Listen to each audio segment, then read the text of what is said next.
Today's segment of SoundBalming is brought to you by Jimmy and Mary's Authentic Body Care. I cannot express to you how much we love their products. Although we use them all year, as the weather gets colder, we need these products even more. The dreaded drop in temperature, the dryness, the itchiness, and the unnecessary flakiness is inevitable. Shea butter from Jimmy and Mary's Authentic Body Care is the only thing that works for my skin and hair needs. Not only do these products cure my dry skin, the whipped butter goes on smoothly and doesn't leave that uncomfortably thick, sticky residue. Bonus? It smells absolutely amazing. There are so many different scents to choose from too. Not only do they carry skincare products, there are products for authentic living, face, shower, hair and beard, spritzers and perfumes, and bath products. Let me tell you, we cannot even keep the stuff in the studio. The entire production team as well as all our children use Jimmy and Mary's product. Jimmy and Mary's take pride in creating quality, handcrafted products from simple ingredients for the entire family. Their products are made for all skin types and are 100% handmade, 100% vegan,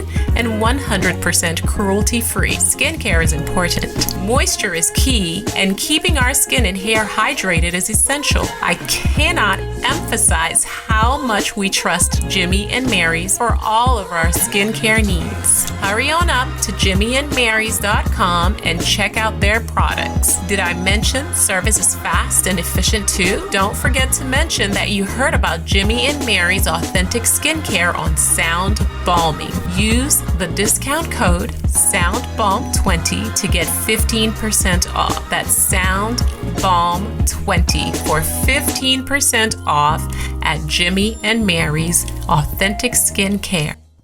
Hey everybody, welcome to SoundBalming. I created this show for people who want to experience a radical, life-changing journey through the sounds of my diverse guests. I hope that each sound you hear on this show will strengthen your faith, encourage your dreams, and challenge you to awaken the greatness within you. Drop the bomb. Drop the bomb. We're gonna drop the bomb. Drop the bomb. We're gonna drop the bomb. Drop the bomb. We come to drop the bomb. Drop the bomb. This is a journey into sound. A journey which along the way will bring to you new color, new dimension, new values, and a new experience. Help you unlock your full potential. Like my last guest, Eliza Vancourt, who talked about her new book, A Woman's Guide to Claiming Space. Well, our next guest is a powerful woman in her own right. Kim Ades is the president and founder of Fame of Mind Coaching Journal Engine software. Recognized as an expert in the area of thought mastery and mental toughness, Kim uses her unique philosophy and quirky coaching style to help leaders identify their personal blind spots and shift their thinking in order to yield extraordinary results. Author, speaker, entrepreneur, coach, and mom of what? 5. Kim claims to fame is teaching her powerful frame of mind coaching process to leaders and entrepreneurs and influencers worldwide. And she is here to influence us because she is hanging out with me in the bomb shelter. And I'm so honored. Kim, welcome to SoundBalming. How are you today? I'm great. And I love the idea of being in a bomb shelter. So let's rock and roll in the bomb shelter. Well, we are about to rock and roll. Kim, thanks for joining me. I know your schedule is busy, but I'm so excited you're hanging out with me today because you are actually coming right behind Eliza, who talked about women and women being empowered. And she talked about women claiming her space. So you are right. She just passed you the baton, and I know you're going to finish very, very strong. Let our listeners know where you're calling in from and let us know how you are doing. I always like to do a mental and a physical check-in. So I am calling from Toronto, Canada, where we are on lockdown, but we're doing well. We're doing pretty good, actually. I've never in my life worked from home, but I am now, and it's okay. I don't actually mind it. Well, Toronto, Canada is in the building, and I am in Baltimore, Canada. I'm being funny because we just got as much snow as you all have in Canada. We wanted to go away. I'm just not, I don't want it anywhere near. I'm from Chicago, so Chicago is like Canada. And when we talk about temperature and cold, right off Lake Michigan, not a fan of the cold, like the snow, maybe 1 or 2 days because it calms me. It keeps me a little serene because I can be all over the place. My mind is constantly racing. So Kim, thank you for hanging out with me today. So let's get down to it. You are a coach, not a basketball coach, not a baseball coach, maybe a soccer mom, maybe a tennis coach. But what I know about you is you started a coaching business. What was the inspiration of your inspiration and the creation of your coaching business? And tell me some of the things you're learning since you started this business. Well, I've been doing this for 16 years, but way back then, I used to own a different company. I used to build simulation-based assessments. And the purpose of those assessments was to help companies make better hiring decisions. And we were building simulations when simulations weren't yet evolved. They weren't very popular. And so we were using really the leading edge in technology, which wasn't very leading edge at the time. But we were in the simulation space. And at the time, we were testing hundreds of thousands of people to really determine what is the difference between a top performer and other people.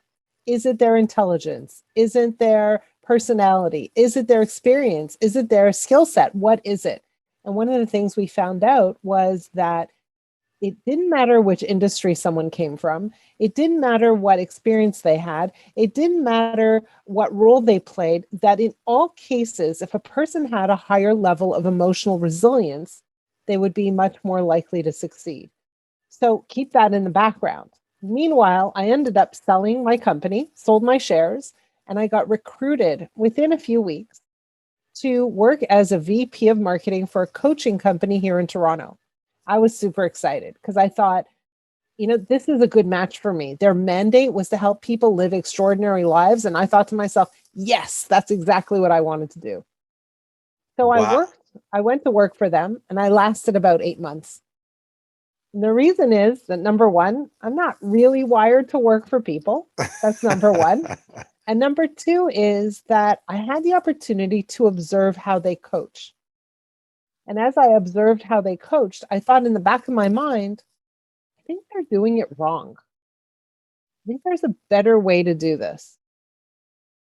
And so that's when I decided to start my own company, Frame of Mind Coaching. And from the get-go, I used a very different strategy for coaching. So, that's the short story. So what makes your strategy so different from not only just the company that you work for prior to starting your own company, but from the different coaches that are out there in the world? Well, for starters, I think if you think about coaching, mostly we think about, hey, we're struggling to reach goals, so we hire a coach who could help us reach those goals. Makes sense, right? Mm-hmm. And so what does the coach normally do? They help us create a plan. They put a whole bunch of milestones on the plan, and then they hold us accountable to making sure we do the things that are on the plan in order for us to reach our goals. Sounds perfectly reasonable, right? Yeah. Except for me, the question is, why don't people do what's on the plan by themselves? What's actually getting in the way? What's holding them back?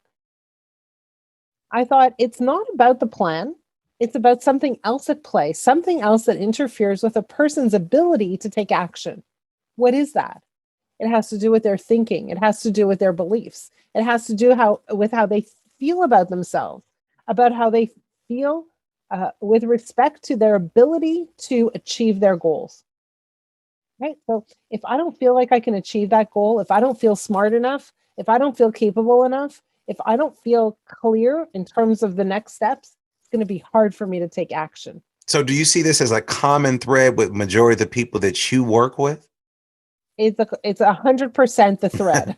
It's 100% the thread. So people are smart, they're capable, they're resourceful, but something interferes with their ability to get their stuff done. And so how do you get them to sort of shake that off? I do believe that when when we struggle with things that have shown up in our lives, things that we inherited from family members, things that people have told us, these narratives that we've created for ourselves, and we've hired all these other actors and producers and directors to then build this story.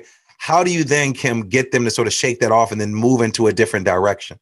So first of all, people have stories that they're unaware of. So you're talking about the story. So the question becomes, how do we bring that story to their awareness and then rewrite it?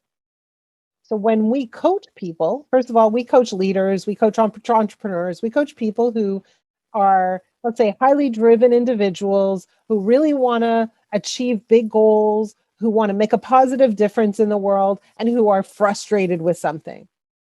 But for them, speed is very important. So we always start off with only 10 weeks. In those 10 weeks, our mandate is to create great change in a short period of time. So how do we do that? Well, we have a coaching call once a week, but we record every call and we ask our clients to listen to the recording before the next session, before the next coaching session. Why do we do that? Because we want to flood our clients with an influx of self-awareness. We want them to hear themselves speak.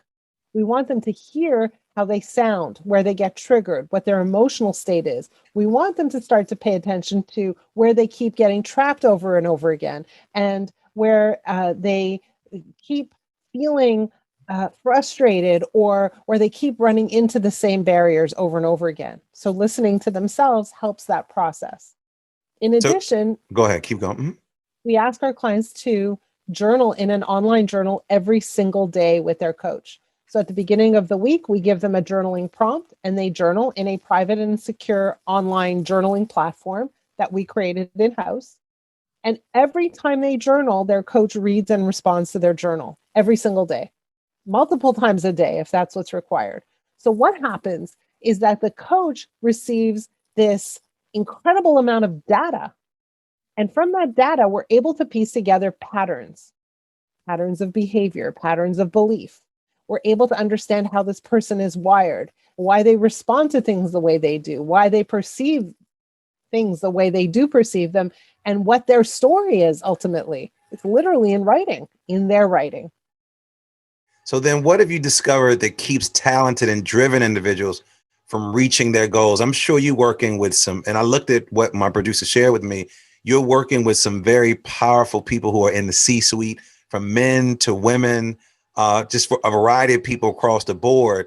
But what's keeping these talented individuals from reaching their goals? You know, this show is really about helping people unlock their potential.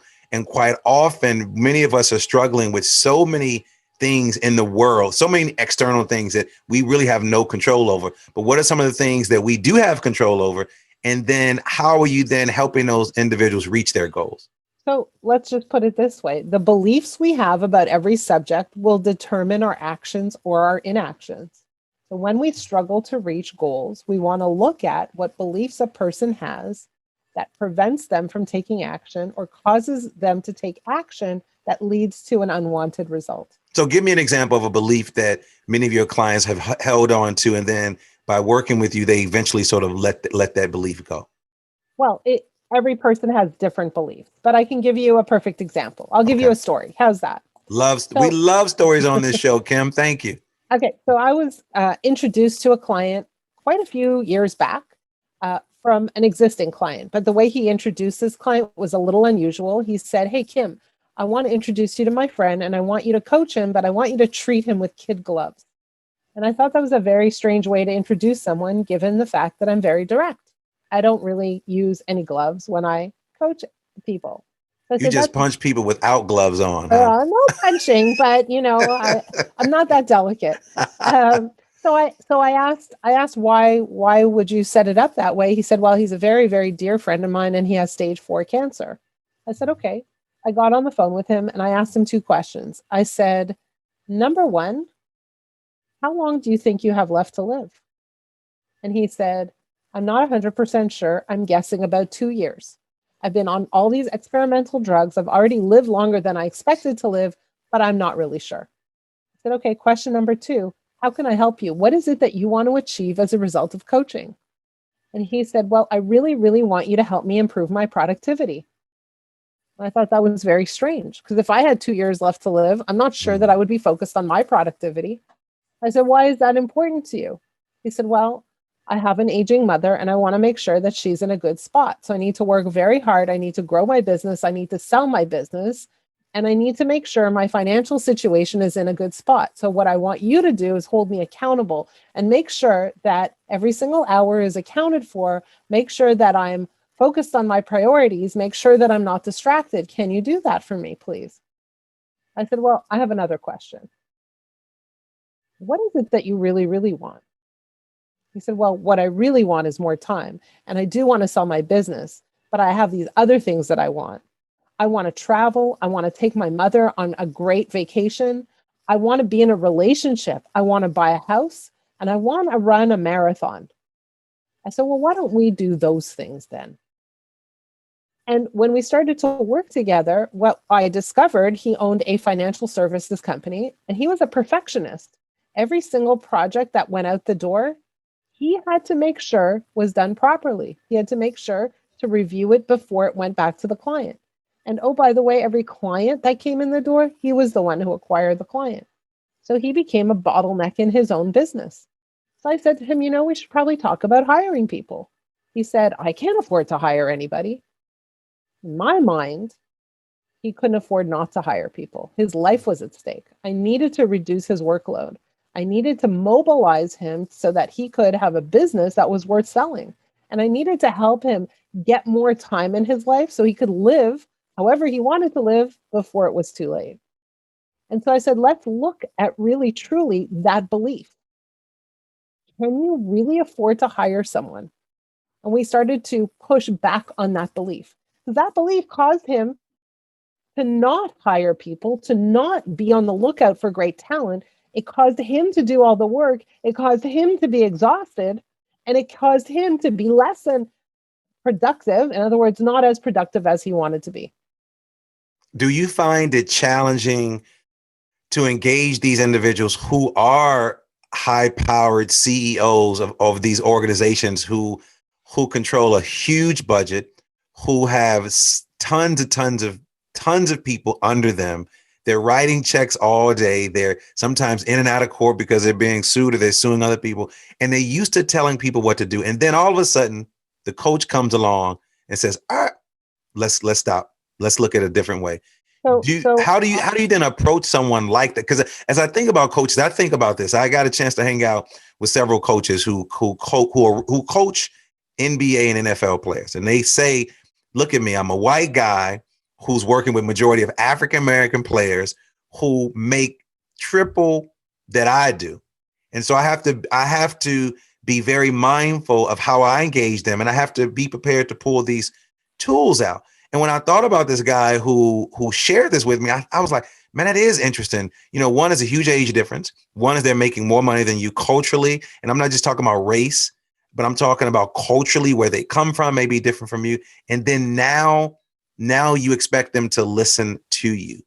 So how do you then do that? I know that has to be very, very draining and challenging. Where do you then pull from, Kim, to then direct these individuals to then move in the direction that you think that they should go in? So I love that question and I'm super excited to answer it. And the answer to that is, number one, I do a lot of work to make sure that I hold my client in the best light. So I have a great vision of their success, their happiness, their ease, their peace, their joy, all of that, right? Like I have a vision of them being in an amazing place. And I hold on to that vision even when they are thrashing about. So they can thrash all they want. I still have my vision and I hold on to it tight. So that requires a great deal of stability and strength on my part. So that's thing number one. Thing number two is I don't tell my clients what to do. I make sure that they remember what they want. And what I do is I show them a lot of times that their thinking does not line up with what they want. So for example, in the case of this client. Can we just stop right there? Because if I were Oprah, I would say that's a tweetable moment. Can you say that one more time? Because there's somebody out there right now who's struggling with their business. They're struggling in their personal life We're going to talk about parents who are entrepreneurs and what that means. But I heard you say, I don't tell them what to do. And I think that most the time we think that coaches are telling people what to do. It's like when I look at my studio that I'm in, and on the wall, it says, remember why you started. And I think as a coach, what I'm hearing you say is you're the reminder. You're the reminder of why you started. You're the reminder. You remind them over and over again why you wanted to do this. And I love how you frame that. So sometimes it's a reminder. Sometimes it's a revealer. Because a lot of people aren't conscious of what they want. They think they want X, but really what they're after is Y. So they've never expressed or communicated what they want. And really, like, that's only part A. It's to establish what they want and show it to them and hold it for them, because they forget and they get distracted and they deviate from that plan. And so that's part A. But part B is, I might want something with all my might. I might talk about it all day and all night, but my actions may contradict my ability to get that goal, to reach that goal, or to get the outcome I'm looking for. And I see that all the time. And so my job is to show people whether or not their actions lead them easily to the goals they're seeking, or whether or not their actions cause them struggle.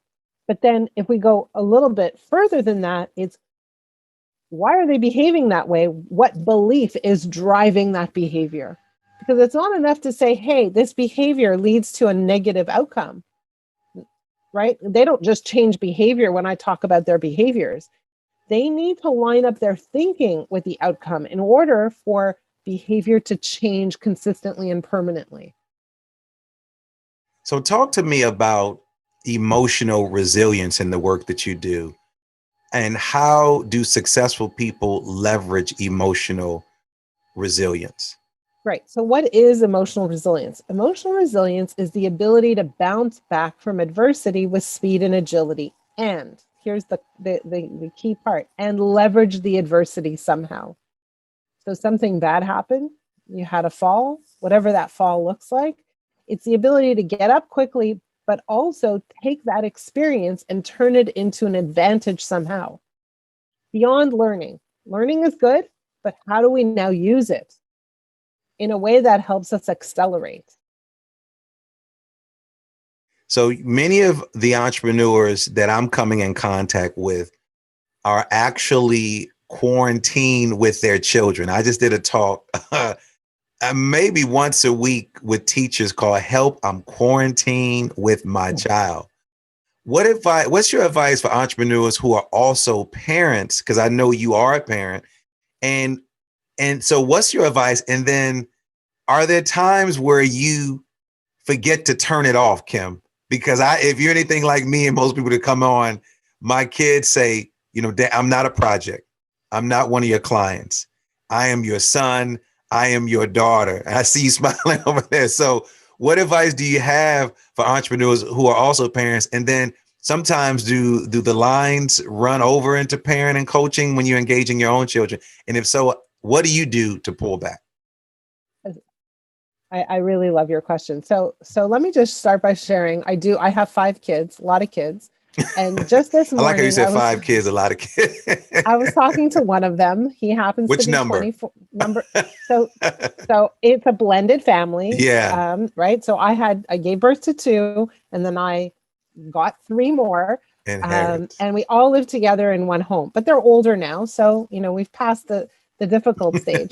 But this one is my first child. So he's my son. His name is Lewis. And I was talking to him this morning. I sent him a video this morning about how to have good posture, and it came from TikTok. Okay. So I said, hey, he called me. I said, did you get my video? He said, yes, I did. And his roommates are having a bet about how long it's going to take for him to download TikTok. Okay. So now the conversation moves on. And I said, I've been thinking about doing TikTok videos, but I have no idea what to talk about. And he said to me, you should talk about parenting. I said, really? He said, yeah, look how I turned out. So now we're on this conversation. So first of all, do I ever forget to turn it off? The truth is, I never turn it on. If that makes any sense. This is just who I am in my DNA. I don't change. I don't change when I'm parenting and I don't change when I'm coaching. It's just who I am. Okay, so there's no on and off switch with me. Okay, so I that's love for that. starters. I love when he said, look how it turned out. I felt a little pause right there because I'm thinking about my kids, and you want to be the best that you can be because you're pouring into so many other people. And quite often, we share parts of us. And I'm like you, it's hard for me to turn it out. It's hard for me to it's hard for me to stop what I do to do something else because you're going to get all of this. Like when I was teaching, I had students in my house and because my lifestyle was so open that what I did in the class, they're like, Mr. Shields, you the same way in the class? Yeah, I'm the same type of person. I didn't have a lifestyle where their parents felt uncomfortable for them being around me. And to this day, I'm still engaging with them with conversations because now they're young adults. And I think because I planted those seeds, even with my own children, but I know sometimes I have heard children say to their parents, I'm not a project, this is not a book, I'm not a piece of research. And, my kids have said the same thing to me to remind me of those things. But, quite often I don't want them to have to fall down these holes. But the reality is they need to find do those things. And I'm just right there to support them, not just sort of just to pull them out, but to support them. Kim, in your work and what you've been doing, what do you know for sure, this absolute in the work that you've been doing and the work that you're going to continue to do? What do you know for sure? I know for sure that when I'm 100% on the client's side, we will make progress. And when I don't deviate from that vision, when I hold strongly onto the concept that the client will succeed, will get to where they need to go without any kind of weakness, we make progress. So for me, I can't fail as a coach when I'm 100% on your team. That's it. I love that. So, Kim, how can my listeners get in contact with you if they want to read, watch videos, find out more about you, and or if they want to sign up to be one of your coaching clients? So how can they get in contact with you? So the best thing to do is to look up our website. It's frameofmindcoaching.com. And on the website, there's an opportunity to sign up for a complimentary coaching call. We have a blog, but we also have a podcast. I'm a podcast host as well, where I coach people live on the spot on the podcast. So if you are listening and you have a challenge that you want to talk about on the podcast, reach out to me personally. My email address is kim@frameofmindcoaching.com. But if you have a challenge and you don't want to talk about it on the podcast, that's okay too. Reach out to me as well. My email address is kim@frameofmindcoaching.com. Kim, what impact do you want to leave on the world? I mean, our mission is literally to leave people living a life with greater ease, peace, exhilaration, and joy. That's it. We do coach executives who have very specific missions. Increase revenue, reduce turnover. Great, wonderful. But at the end of the day, we want people to lead more enriched lives. That's what we want. It has been a pleasure hanging out with you today. Wow, you have been a blessing to me, just really helping me to look at coaching from a different framework, because quite often several coaches stop by the bomb shelter and hang out with me and have conversations. But I really do like and appreciate your approach to coaching and how you engage individuals. But before you leave, the second part of the show is called the Super Bomb Questions. And these are some questions that I get a chance to find out about a little bit more about you is brought to us by Mountain Made. But the difference from the first part to the second part is you have to answer the question as quickly as possible. So Kim, are you ready? Ready. Let's go. All right, let's go. What is your favorite word? Phenomenal. What's your favorite quote? What you focus on grows. What's your superpower? Asking the right questions. What's your spirit animal? Tiger. What moves you to tears of joy? When my kids succeed. What moves you to tears of sorrow? When my parents pass away. Sorry to hear that. What do you wish you had more time to do? Write. More time to write. Walk me through your morning routine. Well, I wake up in the morning, I go to the bathroom, I have a coffee, I sit down at my computer after getting dressed and showering and all that good stuff, and I spend some time journaling, and then I kind of jump into my day. Exercise kind of falls in at various times in the day, but right now, just due to COVID, that's the routine. What guides your heart? Tough one. Really being honoring my values. If you won the Mrs. America talent competition, Kim Ades, what would your talent be? To help people with their greatest challenges and do it live right there on the stage in my bathing suit. Well, Kim, it has been a pleasure hanging out with you. I love your energy. I love, as you say, your quirky style of coaching. Listen, people, if you want to coach, you need a coach. We deserve a coach. This is 2021 saying goodbye to 2020. Go to Frame of Mind Coaching. Kim Ades, the president and founder of Frame of Mind, will be there to support you. Please check out all the amazing things that she's doing. Kim, thanks for hanging out with me today. Thank you for having me on your podcast. It was an honor and a pleasure. Oh, thank you. And I cannot do this without my amazing engineer, Alexander Blanc, my super duper producer, who is back from being sick. And we need you here, Nicole Klempaka. Thank you, Supremacy, for our theme music, and all of you for listening. Make sure you subscribe, leave a comment, and stop being stingy, and share me with all of your friends. We're on every podcast platform. And if you want to know more about me, you can visit my site, drdrlds.com. And as always, believe that something wonderful is about to happen. And that some people miss the message because they're too busy looking for the mess, but not you, because you've been hanging out with us and you've been tuning in to SoundBalming. Peace. The Super Balm questions are brought to you by Mountain Made CBD. Mountain Made is changing the CBD game by offering a line of high-dose CBD tablets at an affordable price. Their products are THC-free and third-party tested for accuracy, cleanliness, and potency. Their products, which ship nationwide, include Build for CBD saturation, Boost for precision titration, and Recover for rest and rehab. With 9 years experience in hemp and fitness, Mountain Made's founders are focused on creating a quality product to help those who live an activated lifestyle. Check out mountainmade.life. Again, that's mountainmade.life to find out more about how their products can help you crush life. Remember, their products ship nationwide. Go check out their website today and follow them on social media at Mountain Made. That's the @ MNTMADE.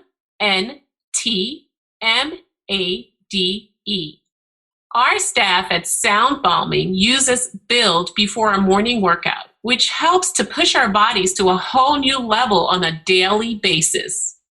Try Build, try Boost, try Recover. Our staff is using these products to enhance our active lifestyle naturally, and we are crushing life with Mountain Made CBD, and you can too. Start today by going to mountainmade.life and ordering Build, Boost, Recover, or the multitude of other products that they have which will enhance your lifestyle. I promise you, you won't regret it.